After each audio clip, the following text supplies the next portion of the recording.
Hi అందరికీ, welcome to Suma kitchen. అందరు ఎలా ఉన్నారండి? బాగున్నారా? ఈరోజు మనం మిర్చి బజ్జీ ఎలా తయారు చేసుకోవాలో ఇప్పుడు మనం చూద్దాము. ముందుగా మనం ఒక 10 నుంచి 12 సన్నగా పొడుగ్గా ఉండే మిర్చీలను తీసుకోవాలి.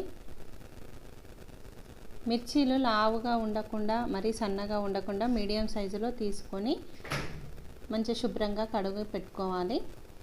తర్వాత ఒక్కొక్క మిర్చిని తీసుకొని ఇలా ఘాటు పెట్టుకొని లోపల విత్తనాలు ఉంటాయి కదా, ఆ విత్తనాలు తింటే కొంతమందికి కారం అవుతాయి కదా, పిల్లలకు కారం కాకుండా ఆ విత్తనాలను మనము ఇలా నైఫ్తో అనేయాలి. అలా ఒక్కొక్కటి అలా విత్తనాలను తీసి పక్కన పెట్టేసుకోవాలి.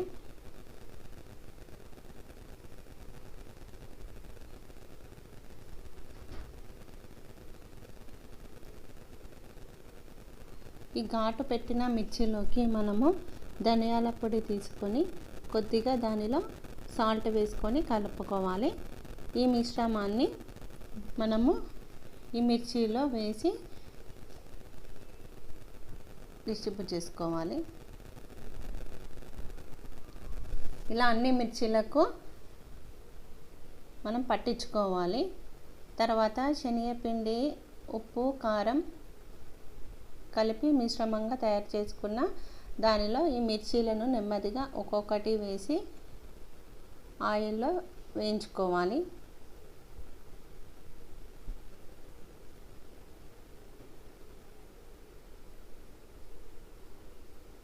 ఇలా నెమ్మదిగా ఒకవైపు కాలిన తర్వాత నెమ్మదిగా తిప్పుకోవాలి. ఇలా ఫోర్క్ స్పూన్ తోటి నెమ్మదిగా తిప్పుకుంటే ఆయిల్ కింద పడకుండా జాగ్రత్తగా వస్తుంది.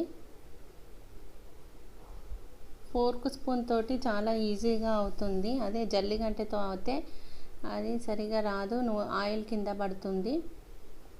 ఇలా గోల్డెన్ కలర్ వచ్చే వరకు నూనెలో వేయించుకోవాలి.